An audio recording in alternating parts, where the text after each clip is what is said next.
predicted, was it? That morning, it just popped up. Wish you got trapped too close to the earth. Thank you for joining us today. This is the Cedar Rapids Community School District Board of Education meeting. Today is Monday, January 14th, and I'd like to go ahead and call our meeting to order. Can you please read the agenda, Raphael? Absolutely. I move that the agenda of Monday, January 14th, 2019 Board of Education meeting be approved as set forth, and that each item is considered ready for discussion and/or action. Is there a second, please? Second. Roll call action? Director Jansen, Aye. Aye. Director Laverty. Aye. Director Borcherding. Aye. Director Jacobo. Aye. Vice President Meisterling. Aye, thank you. So we have 3 public hearings to start our meeting off, and the first one is on the school year calendar. And I'm going to ask our Board Secretary, Laurel, if she's received any written correspondence regarding this issue. We have received some written correspondence regarding the school calendars, and Dr. Buck will be addressing that this evening. Okay, do you want to go ahead and address? Yes, so we've had both these calendars, the 1920 and 2021, in front of a variety of groups. And I think the feedback we have at this point would have us in pretty solid shape on the 1920. Most recently, we've got, oh, whoops, I'm doing it the wrong way. I shouldn't be pushing it. I should be just talking. Okay. Hey, first time out for the year, so it's good.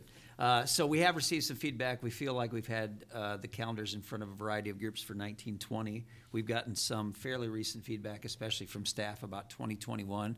So what we'd really like to do tonight is pull the 2021 for consideration, pull that from tonight, and maybe not, just have a little more time to digest some of the feedback we've received about 2021.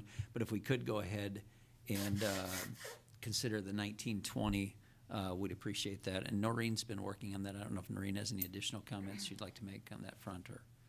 I think most of the feedback we've received recently really is framed under the conversations we had last month, which are the restraints that we have about decisions that we've made. So there's just a few of the staff days that there's been feedback from the staff most recently that we're just going to scoop the loop one more time with staff for the 2021 calendar, just to make sure that everybody's on the same page about where staff reporting days are falling, as well as some professional learning opportunities.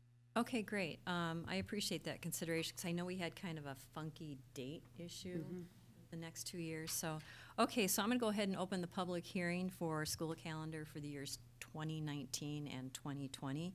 This time, if anyone would like to address the board, I would ask them to come up now.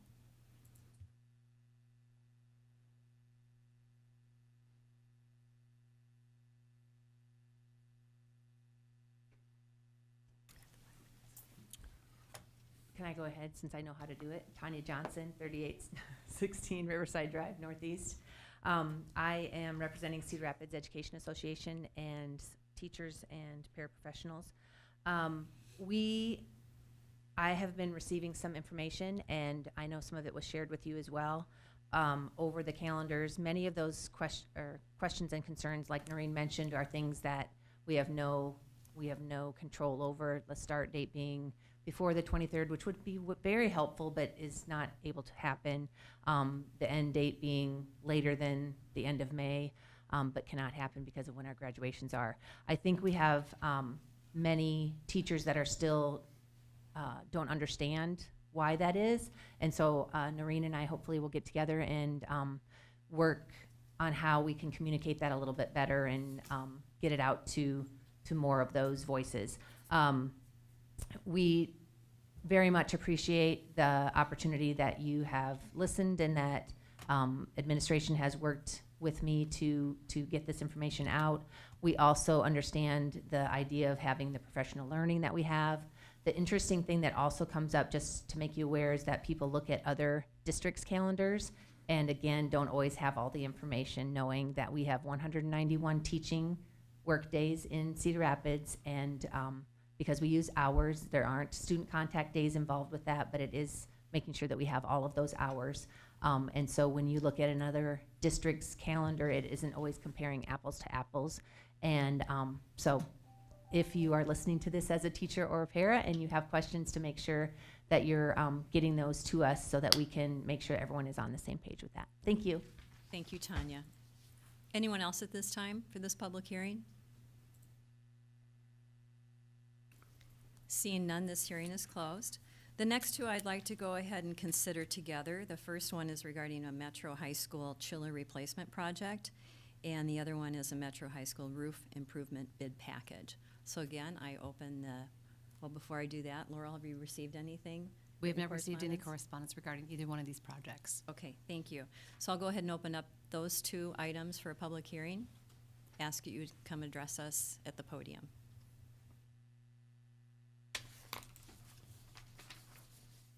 Again, seeing none, that closes out our public hearing. Thank you. So next, we'll move to the superintendent report. Turn this over to you. Thank you. As you're already aware, Taylor Elementary and McKinley Middle Schools are preparing to launch as magnet schools in the fall, and we're all very excited about the work that's underway at those schools. Last week, Taylor held a special event called Impact, which stands for Ignite My Passion and Connect Together.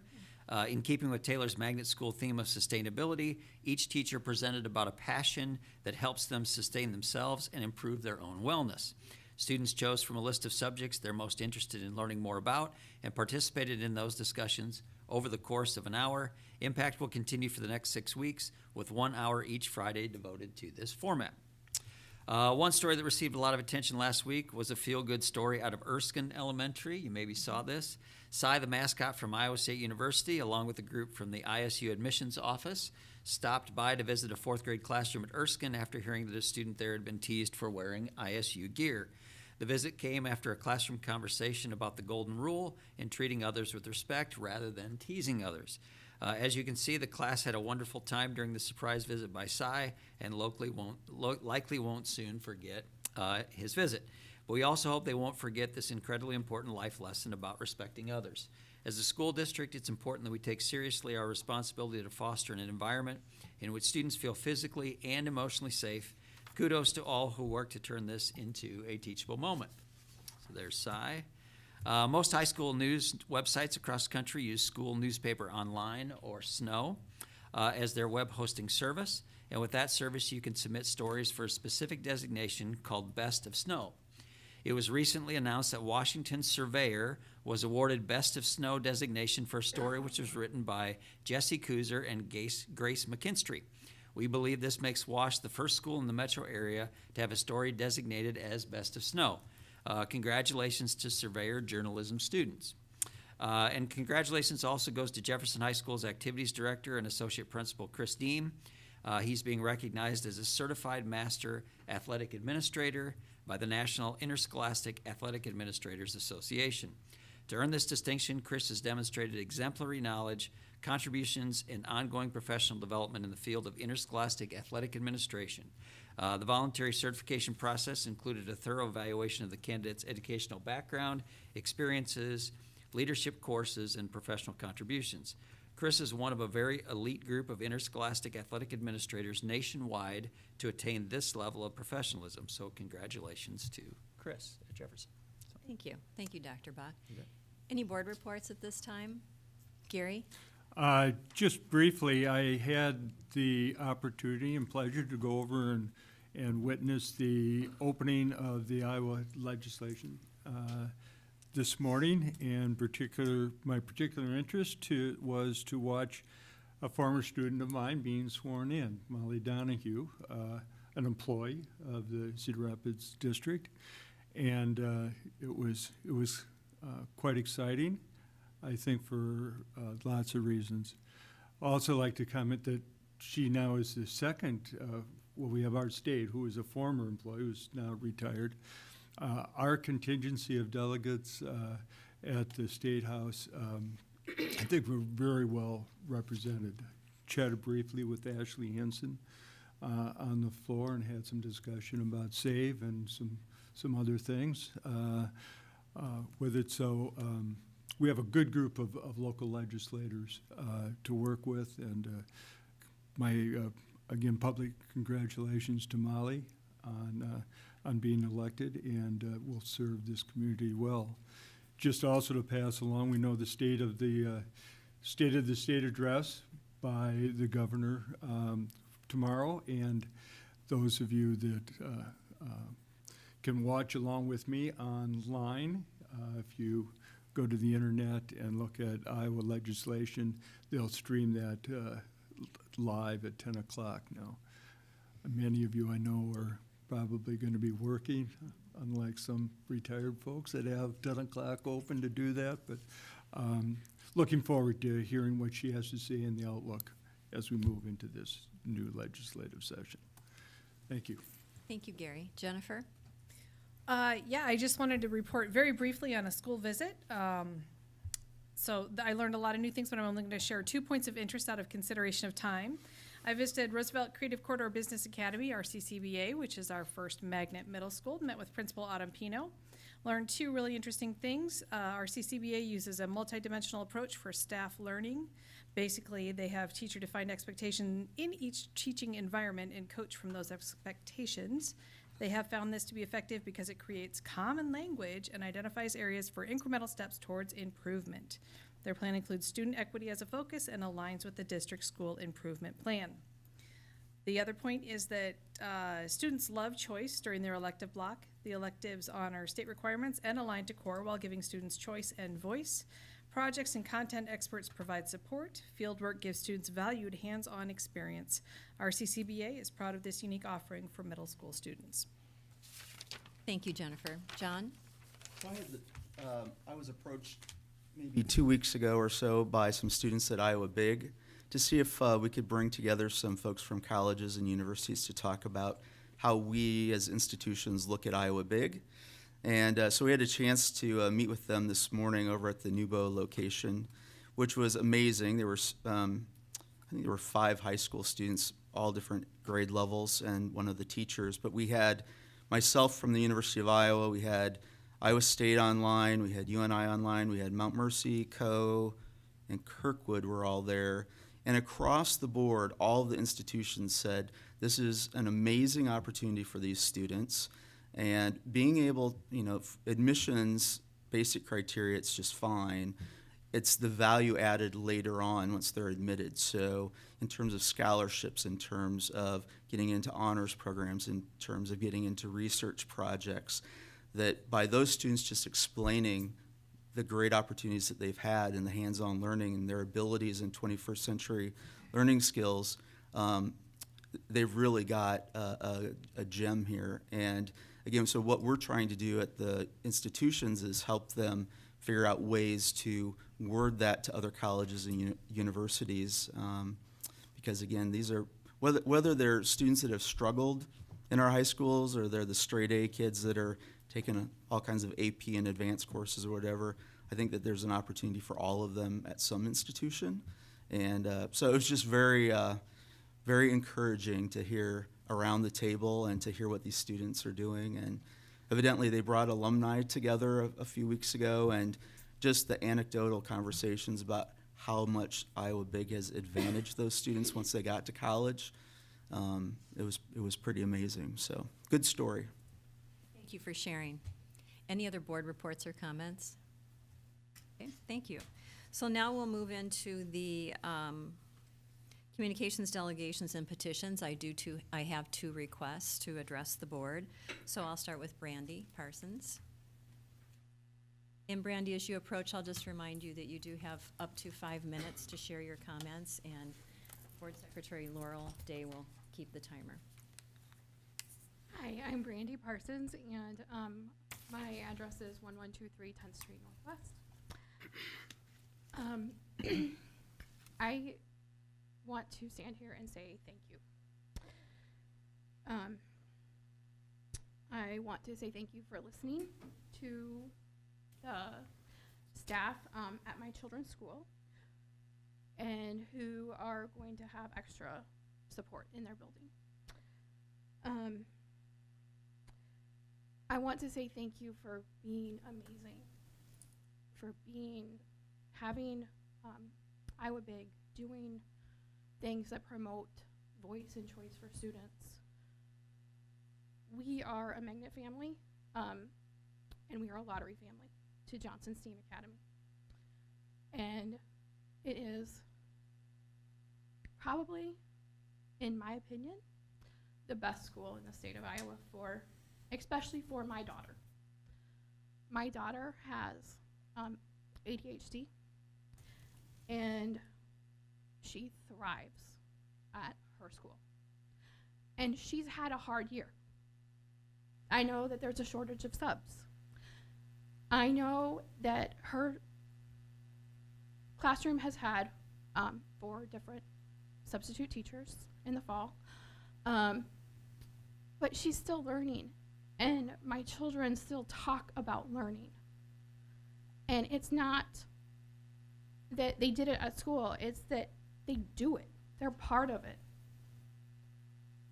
And if you haven't had a chance to go visit JSA for one of their Discovery Days, I just want to invite you to do that. Go in, see what's going on. It is an amazing school, and I just wanted to say thank you. Thank you very much for sharing that. Next, I have Todd Lund. And Todd, as you approach, remind to say your name and address and limit your comments to 5 minutes. Thank you. Todd Lund, 520 Lime Rock Drive, Northwest. So I've sent a lot of emails to the board, and I'm not sure if you really get what I'm trying to say. My biggest complaint about the board, I'm not here to thank anyone, so it's bad to follow that presentation, but my biggest worry is there's not enough oversight with the board.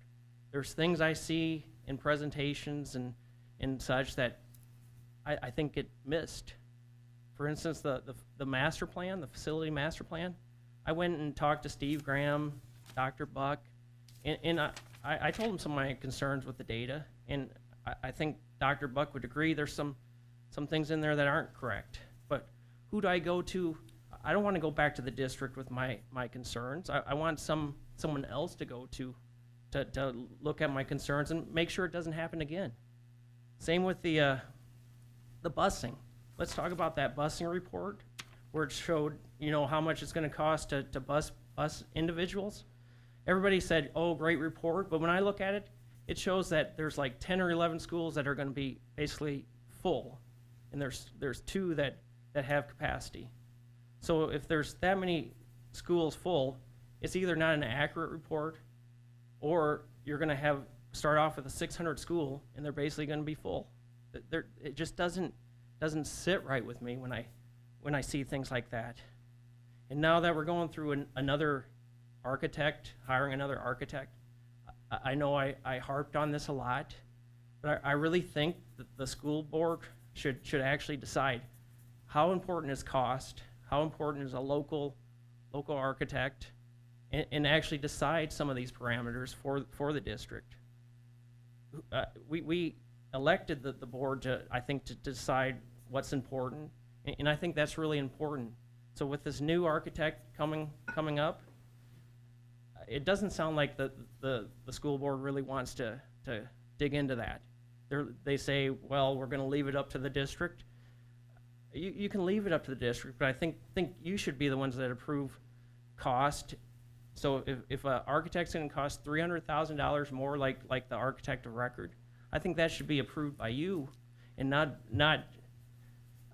I know I talked about this before, and the process I thought Steve Graham had was well thought out. I mean, he had a good process, but then halfway through, someone said, well, we don't like who we selected, and the process changed. I don't see why that process should have changed. And if the process changes, I think you should have decided that.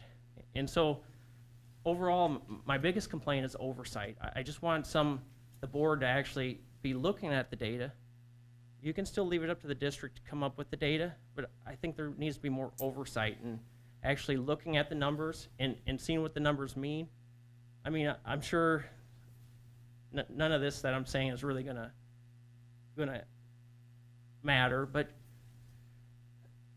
in 11 months, there's going to be a new board, and I hope when this election comes up, some of the topics we can discuss is how much does the board actually need to view the district and have some oversight with it. So I hope when this new election and whoever's running again, hopefully we can discuss what is the role of the board. Is it just to rubber stamp everything the district comes up with? When I see everything, that's what it feels like to me. Because when I can find errors in the data, and they're they're right there to see, but no one really notices that because they're all congratulating the district for doing a great job. And I know there's a lot of work involved in that, but I'd also like the board to see my point and see how much work it takes for me just to look at that and bring up some things. And by email, it seems like I get the brush off. Really, 3 sentences saying, "Oh yeah, we trust the district, go away." That's what it feels like to me, and that's probably what it's going to feel like to the rest of the community, unless the board starts to recognize they should actually have some oversight to the district. Thank you. Thank you, Mr. Lund. We appreciate your comments. Next, I'm going to turn our attention to the consent agenda and ask the board if anyone would like to pull anything for separate consideration or discussion. Do we need to do something with BA 19209 since we're only going to do 1 year of that instead of 2? Is that Yeah, we'll just eliminate that from the approval. that second year of the Yeah. calendar? Yep, Okay. it would just be for the 1920. Yep, appreciate that. So this is a roll call action. Director Anhalt, Aye. Director Laverty, Aye. Director Borcherding, Aye. Director Jacobo, Aye. Director Jansen, Aye. Vice President Meisterling. Aye, thank you. So now we'll turn to community partnership updates, and I would ask Dr. Carlos Grant to come up.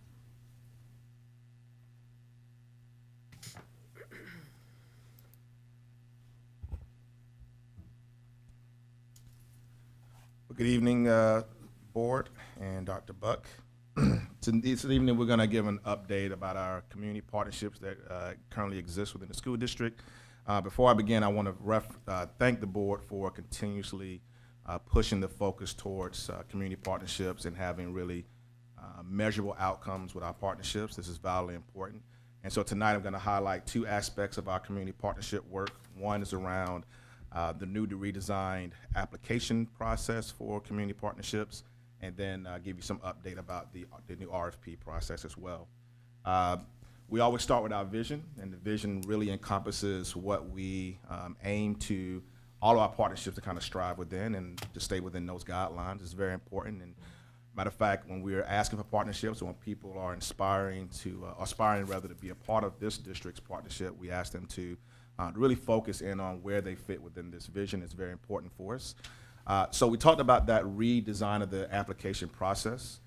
We had a very comprehensive team of district leaders who've been working on this for about a year now and trying to bring this application process to head.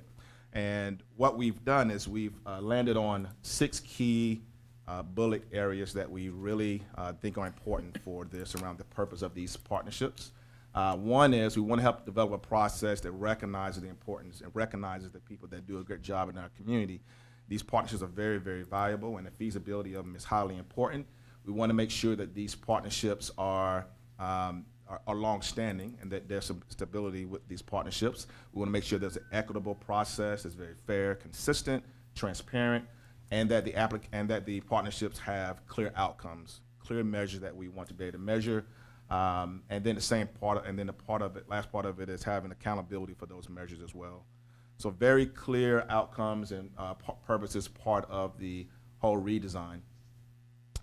There are 4 different types of partnerships that we're going to have within our organization, and we'll talk about all 4 of these at length and talk about some different examples so that it can resonate and understand what they are.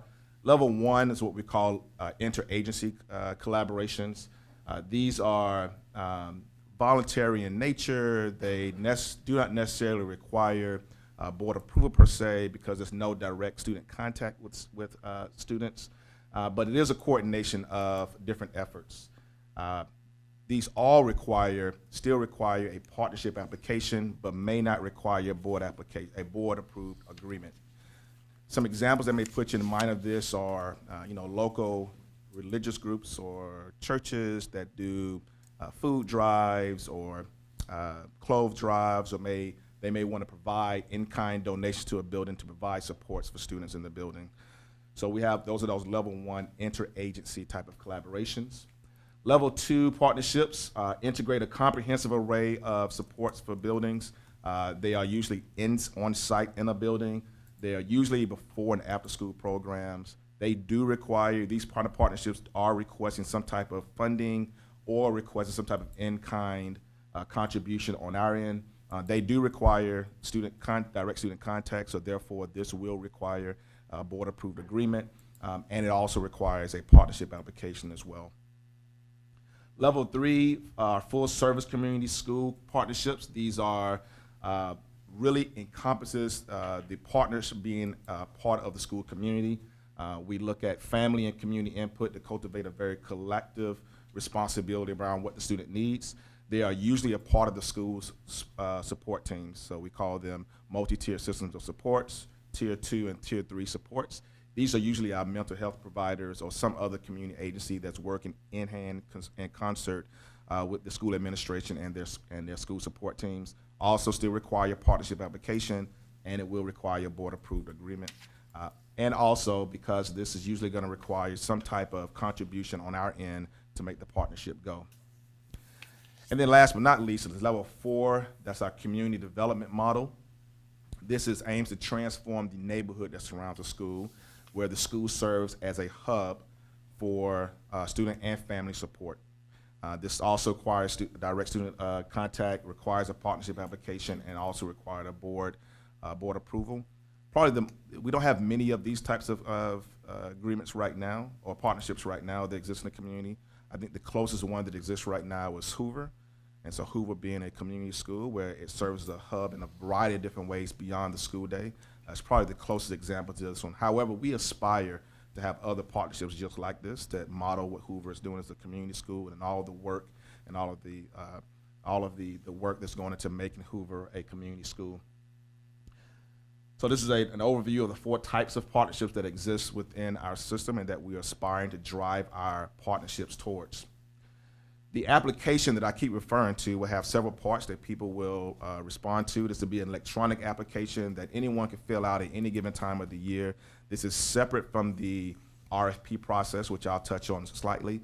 This is a way for us to document who our partners are so that we can communicate in a very collaborative way and very transparent way with the community about who these people are, who our partners are rather, and what type of partnership that exists.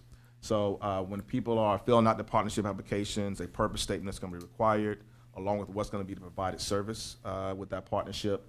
We're asking them to identify the target audience, which you can see here, from the age of students to what type of at-risk failure, what kind of failure, risk failure category they're aspiring to support within, and then also what's the type of learning supports that partnership is going to be able to provide. We move into the board-approved agreements. We want to always communicate what it means to be a board-approved agreement. We've learned in this team that we have when we're communicating with partners that there's a disconnect between, let me go back one, between partnership application and a board-approved agreement. And so I want to highlight what is a board-approved agreement and what happens with a board-approved agreement. First, the partners will submit the application online, the partnership application online. Second, the application is reviewed by the review team. That review team will make a decision if the agreements are drafted based on the review, and if so, we request, if there's a request for funds or if there's a request for in-kind contribution from the district. Those type of decisions will be kind of made when we do that in-district review. An agreement will include all of the following. Has to include the scope of service, expectations of the party, what's the term of the agreement, is there a data sharing agreement? That's optional, it's not always required, but if there is one, we have to draft a data sharing agreement. And data sharing meaning that there's information that the partners is requesting that may be FERPA protected. What's the liability, non-discrimination assurances, determination, background checks, and then last, but certainly not least, outcome measures. How are we going to measure the actual partnership that exists? We also, so I move into the request for proposals. We've redesigned the new RFP process for the next school year coming up. This current year, we're currently in the agreements that we currently have drafted right now, but we're getting ready to seek new proposals for next school year. And it includes when organizations or partners are submitting their requests for proposals, we're going to once again ask for their purpose, what's the guided scope of the work they're looking to do, and in what capacity will that work guide the learning, guide some type of scope of service for our students. And then the funding source that we use for that is we have at-risk funding that is provided. In your budget report, that line item is indicated on the supplemental contracted services. So you'll be able to see specifically how much funding is designated towards that. And then sometimes they may come from general funds. Sometimes they may come from general funds as well. The application timeline is as such. We will release the RFPs May 1. May 31st is when they will be due. There will be a selection decision with feedback on July 1. So that gives that team about a month to look at all RFPs and take careful considerations into who we want to bring before the board. And then bringing July 15th as the meeting for consideration for agreements for the following school year. We have been very, very conscious to be very thoughtful about the feedback to our community partners. And so we have drafted several criteria areas that we're going to be highlighting in every application. We're going to ask community partners to be very mindful about do we have a common purpose? How's the fit with this type of partnership? How does that proposal align with our own district and school improvement plans? What's the communication and expectation that exists?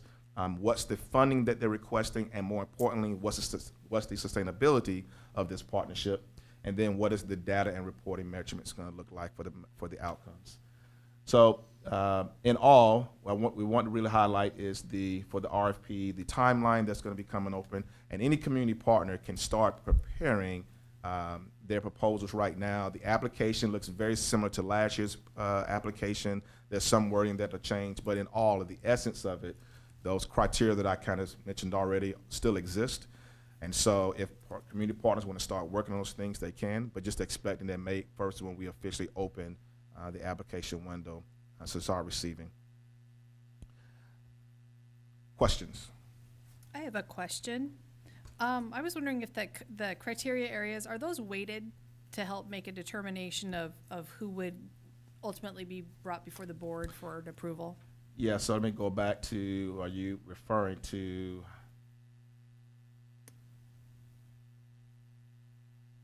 Nope, so like towards the end, the criteria. Oh, the criteria areas, yes. So So are they weighted, because that's what you're taking into consideration when you're? Yes. Yep, Some of these are yes, no. For Okay. example, is there common purpose?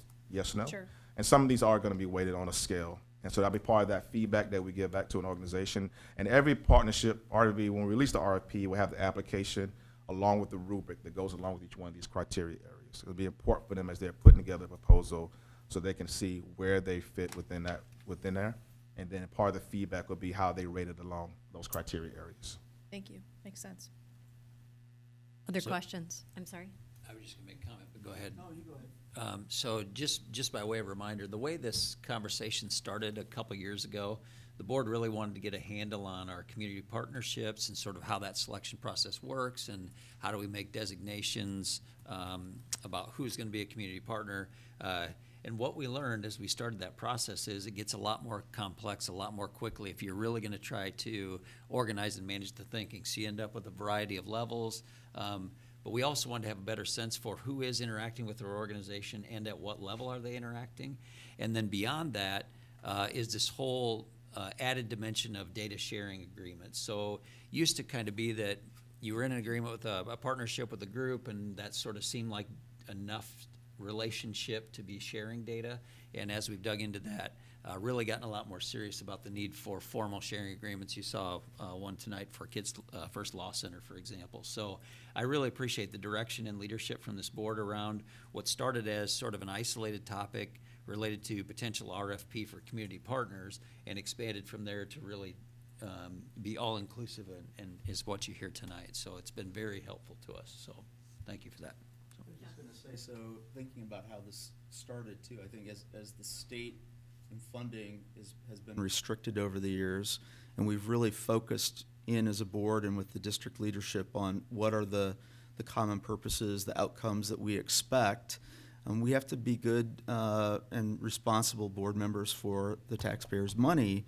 And these sorts of things, being able to measure that and making sure that we're providing clear information about what those outcomes and expectations are is only fair to everyone. So the one question that I have then is about the data and reporting. Some of the agencies probably are really strong with some of these things over the years. We've seen some who don't have those resources, but that being important to us, are we still doing anything to help our community partners get the right types of data and help them understand how to do the data that we need? Yeah, absolutely. One word, Mangela.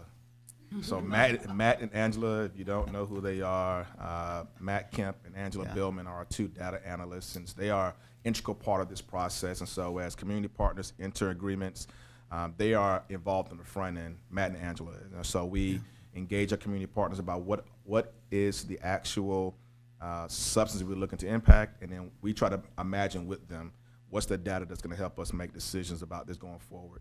And we craft the data sharing agreement or any type of agreement with them using that as the forefront. And so partners that may not have the resources to have their own data analysis on hand, we have them in-house, and we work with them in concert to make sure that becomes part of the outcome. Gary?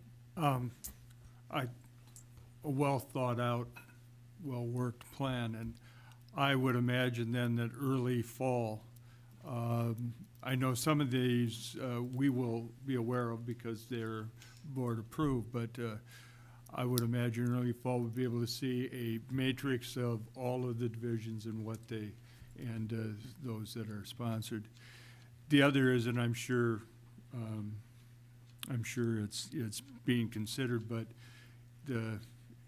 it seems there's a great fear anymore about when we talk about data sharing, about data getting leaked or out or inappropriately used or whatever. And so the securing of data and what's allowed and what isn't allowed and so on, all of those safeguards will be put in place, I'm sure, by our technology department. Absolutely. That's the data sharing agreements. As you can see, as Dr. Buck mentioned, you can look at Kids First Law Center as the one example. It clearly lays out how data can be used, how it can't be manipulated, how it should be destroyed once you're done with it. It's pretty clear and specific, so we can protect those FERPA designations. Thank you. And then lastly, yes, you're 100% correct. We do aspire to use this criteria in a way to communicate out in the near future, say the fall, about where our different partnerships exist, what the 4 types of partnerships, who are those individuals, and then on the other part, celebrating the people who have been approved through the RFP process, and then give feedback to those who may not have been approved, how they can improve their proposals for future considerations. Go ahead. So with this process, with this redesign, was it put together like on a prescriptive basis? That is to say, we as a district just put it together and said, this is what our process is going to be? Or did we have any interaction with any of those existing community partners or possible community partners to say, this is how it was before, this is how we're streamlining it, this is how we're changing it? Or was it just truly prescriptive to say, here's our redesign, here you go? So a little bit of both. I would say that there is a district level team that did create the process and the new RFP criteria, but it was done through feedback from our partners, Okay. those who we have agreements with and those who may not have received funding in the past from us, and having those tough, crucial conversations about what that meant.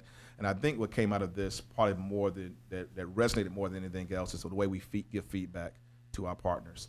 A lot of times in the past, what we've done is we've either approved or not approved, and we didn't necessarily tell people why. Right. And that caused a lot of confusion. So I think that this process, having a really clear criteria, clear rubric, and having a way to communicate back is going to be vitally important and going to be helpful for a lot of our partners. And I think that's probably what a lot of us would be afraid of, that we would deter potential partners in thinking the process would be too cumbersome, or they wouldn't Sure. get an answer. It would be yes or no, not necessarily knowing why, even from one year to the next. So it would be all organizations each and every year would go back through that same process, right? That's correct. Okay. So That's then correct. from one year to the next, maybe things may align, they might not align, but at least they'll have the explanation if they don't align for whatever That's correct. reason. Okay. But we're hoping that some of that can be drawn out and resonate when we talk about sustainability and long-term impacts. Because what we really don't want to do is keep doing a 1 year off. If we can have long-term sustainability with clear outcomes, then that will give us kind of more even equity across the board when it comes to types of partnerships. Okay. Jennifer? I just want to add that I am sincerely thankful for this work. I think that you and your team just deserve a lot of appreciation. I know it was a tremendous amount of work that went into doing this, but I think it's going to be something that'll be very beneficial for the district, so I appreciate it very much. Thank you. Thank you. Another person that's not here tonight that would be worth highlighting is Stephanie Neff. So if you know Absolutely. Stephanie Neff, she has had a significant influence behind the scenes in really organizing this work and doing sense-making on sort of the levels and stuff. We'd be remiss not to mention Stephanie in this too. So, Thank you. I do have a few questions. Can you tell me off the top of your head how many partnerships we have now? I cannot. Not off the top of my head. I can get the information to you, but there's Over a number. 50? Way over 50. Way over Yeah. 50. Okay, Yeah. so Yes. this is the reason why we're doing this, right? Yes. you Is mean it- through all the levels? Yep. Through all the Through all levels. the levels. Yes. Heavens, yeah, Yeah. it would- Wait, right. We have partners who, lot. who do as much as bringing supplies for schools, pantries to mental health providers, and so there's a good number of them. And then, how are you communicating this new process? Is it on an as-requested basis, or what's the comprehensive? Yeah, so we'll be working in concert with our technology team. This will be a part of our website. This will be a part of its own set-aside part of our district server, and we'll be just communicating like we do with all of our major initiatives. So collaboration between technology and our communications department, we'll get that information out to the public. And In then years in years past, what's different behind this is that we were left to send emails to partners that we thought we knew already. And so that process is very uneven, and some people will get communication, some probably will not. And so we're not going to rely on just personal contacts anymore. It'll be more of a comprehensive citywide effort of communication. Thank you. And so, can we talk about the timeline and the Sure. budget process? So if you're starting in May and you're ending in July, when in our budget process are we making these selections? On who we're gonna partner with, what dollars are gonna be spent, how those are allocated? Yeah, so we're always going to be 1 year ahead Okay. of where we want to be. So you're making decisions for the 19-20 school year, considering for the next year. Okay, Yeah, and you'll see that tonight. So the at-risk dropout prevention budget and plan is what drives the availability for the RFP funds. And what you'd find is, and you've seen it in previous, this is a good question.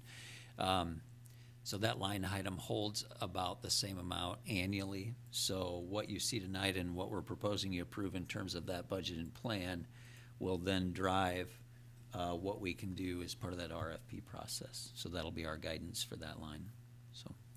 and then lastly, thank you for your work. I'm gonna comment, all of these were good questions and comments. I just wanna make sure that we're providing services that are beneficial to our students in their academic and social achievement and success. So I wanna make sure we're also in a position to say, you're not meeting our criteria, and so we're not going to continue a relationship with you at this time, right? Yes, Okay. that's the process. That is correct. Okay, thank you very much. Thank you. Appreciate the work and the presentation tonight. So next, that does take us to the resolution at-risk dropout prevention funding, and Dave, do you want to make any comments about this? Noreen? Great. Okay, thank you. I thought you did.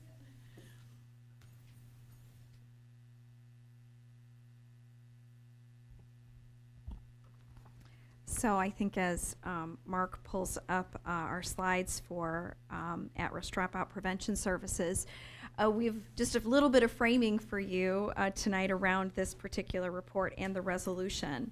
As you know, and Carlos, Dr. Grant just highlighted many of the partnerships that we have in programs and services.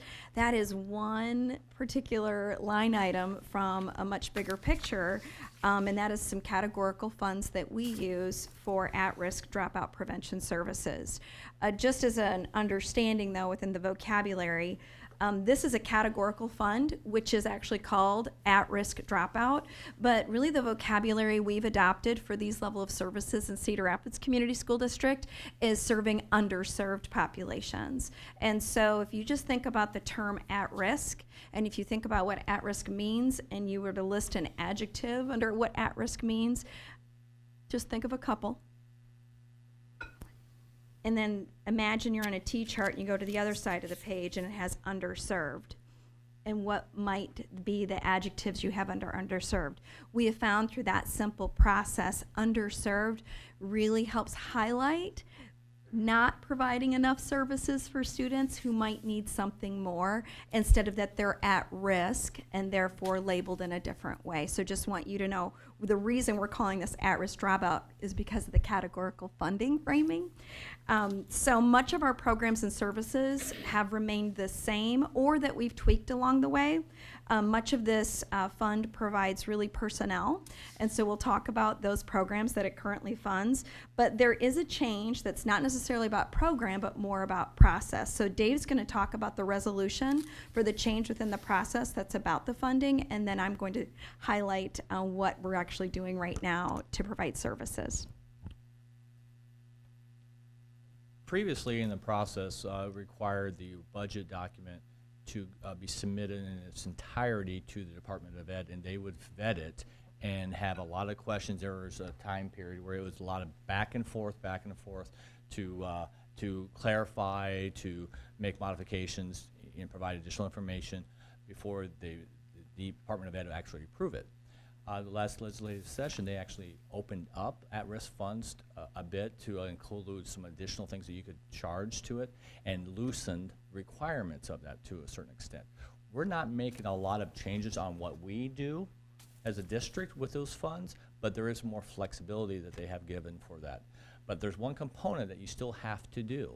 There's a modified supplemental amount that you get, and that is the piece that we have to have the board act on. And that's the reason why the resolution is there. That is a piece that still is a requirement, that piece of it. The rest of it, it's a board local control how you do that, but it's got to meet the guidelines of what you can do. And we're not tweaking it that much from what we have in the past. We are tweaking it a little bit, but not too, but they're all within the guidelines that we have. But the change is we still have to submit the resolution, approve the resolution, and then the minutes have to get submitted to the Department of Ed. And beyond that, it's all local control of what we do for at-risk. So no longer the Iowa Department of Ed approving your plan and sort of that. Correct. And so they are local funds really that create this categorical funding. So we're really appreciative that the state has listened to us determining how we can provide services for our students in Cedar Rapids. So just going to our first slide here, quick review of what meets definition of dropout and what meets definition of at-risk. I want to highlight one thing under the definition of potential or returning dropouts that Dave mentioned earlier. So the first is clear to understand is that if a student has chosen to drop out or left Cedar Rapids Community School District, has not attended school anywhere else, but is asking to return to come back, we really welcome that, and we want them to be successful to return to us. But that's a returning student, a returning dropout. And then potential dropouts is criteria that we use to identify students who may be at risk of dropping out. If you look through the list, there's absenteeism, and the lack of identification with school is really not, it's about connectedness, and they're not showing that they're connected to school. Poor grades or really credit deficiency is a high indicator of potential dropouts in high school. Low achievement scores in reading or mathematics. And then finally, the K-3 at-risk children. This was an area that was questioned a lot with districts and former practices, that if we were to use potential dropout criteria to serve elementary, the state sometimes questioned why it wasn't targeting secondary services when actually we were talking about true prevention as early as possible. So that has really loosened up and been well supported from a state lens. And then the definition of at-risk. And some of this you might see crossover between potential dropouts as well as at risk. But these are students who've been identified that need additional support, whether that be academic, social emotional, or career vocational. And so again, these are the criteria that we use to identify students who potentially would be at risk. These are also the definitions in the former report given by Dr. Grant that we ask our partners to meet, because the funding comes from this funding stream. So it can't just be any child that you want to work with, it's students that actually meet this particular criteria. So that has been very tightened up with the process that Dr. Grant highlighted. So here is just the example within our funding streams of the programs that are that this fund actually supports. So the alternative school program, Metro High School is our most acute dropout service and at-risk service that we provide at the secondary level. You can see a significant amount of the $8.2 million is funded to Metro, which serves approximately 300 of our high school students. So all of our staff, our single administrator in that building is provided through this particular fund. Credit recovery, that's within our comprehensive high school services in which students have become credit deficient. We haven't identified that for them to leave their comprehensive high school. We want them to stay, and these are services that we provide within the high school environment for them to recover credit. And again, most of this is staffing. IJAG, which is a program that is at the high school level, and then one middle school that we provide services there. And these are students who might be first time on the track, first-time college entrance students, also identified through potential at risk of providing additional career and college readiness. Responsive guidance, intensive services. There is a piece of every single guidance counselor that does intensive services. So our current guidance counselors, our school counselors, part of their salary is out of at-risk dropout prevention. And then, of course, the rest of the list is pretty self-explanatory. Some might ask a question, what's the difference between an at-risk dropout interventionist and our engagement specialists? The dropout interventionists, most of those are facilitators. Those are certified staff. Not all of our engagement specialists are certified staff. They may have some similar roles, but again, it's identifying students who are potentially at risk and then providing services for them to keep them engaged within school for both social, emotional, academic services. So that is really the biggest highlight. And again, the resolution is about the changing of this having a little bit more local control, which is why it came to the board table, not just as a certification of the actual budget itself. Any questions? Yes, Gary? If, go back to the slide, I think the slide before, no, one more. This one? Yeah. Yep. If we look at Metro High School, and as you say, quite a bit goes to it. Is because of that, is that one of the reasons why they're able to have additional staff, be able to reduce the number of students per instructor ratio that doesn't align with some of our other high schools, correct? There is a different ratio and also with their advisory program, but in addition to that, Metro also does other services via Kirkwood and other extension services that their teachers are, yes, teaching content, but they're also doing a management of an advisory program that's a little more intensive than instructors within our other high school environments. So there's that added layer. So yes, there is a different number of instructors there. Right. Yeah. And I guess, I mean, my thought behind it is, without the dropout prevention, we wouldn't be able to provide the kind of programming that we have at Metro that we have. Yeah, this is now. really cool. So Metro's graduation, the mid-year graduation is this Thursday. Hope everybody can attend at downtown at the DoubleTree. But what's really cool about the 27 kids that are going to be 23 kids that are going to be graduating mid-semester, 7 are graduating early. 7 out of the 23 are graduating. A third of those kids are graduating early because of the opportunities they've had at Metro. 10 are graduating 1 semester late. So 4.5 years, that is, they got it done, but they needed 1 more semester. But that data alone, exactly what you're highlighting, Gary, that service is preventing those 23 students from dropping out of our system. They found their home at Metro. All right, and the other is, as we talk about funding and start a new legislative process, is there, this is categorical funding.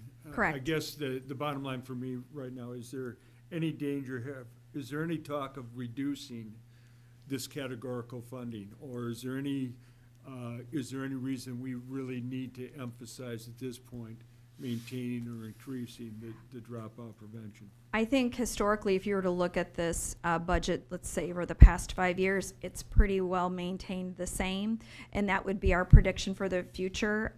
We're always a year in the rear with this particular budget, so we usually certify this report to the state in mid-December, but what we're reporting on is already what we predicted for the current year in which we're in.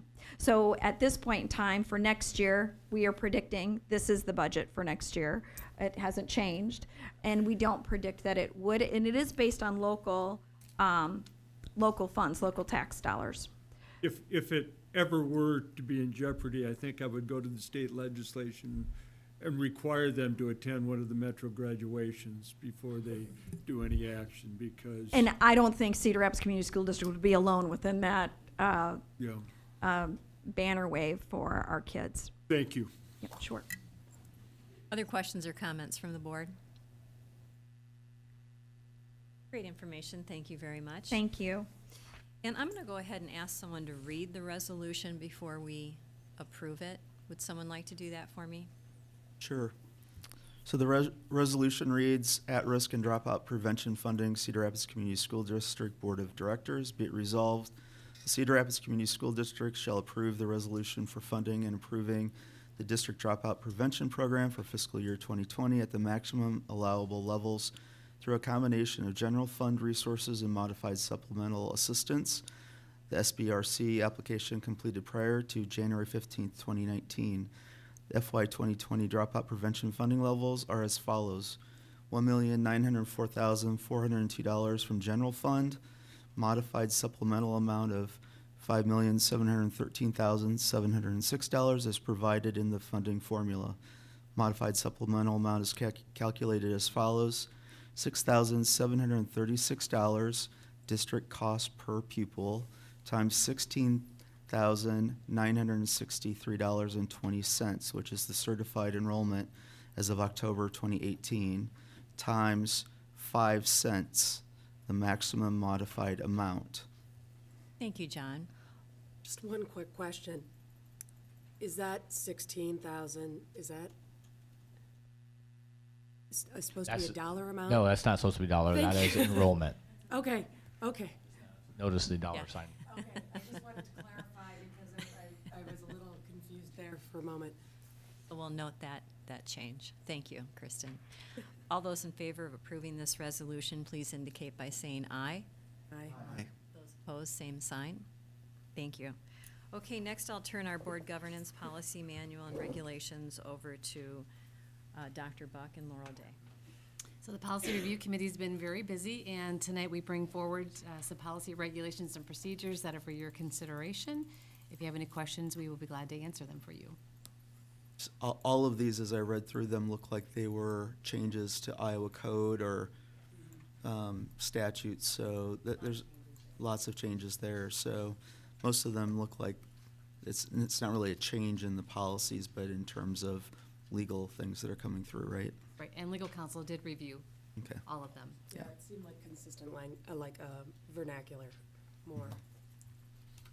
And as always, we want to thank you and the committee for looking and keeping all of those regulations and our policy manual up to date. It's a pretty thick binder. It's a little over 500 pages. Yeah, and I know that there are regular review dates on there, so thank you for attending to that. Next is adjournment. Can I have a motion to adjourn? So moved. Second. Thank you. We stand adjourned.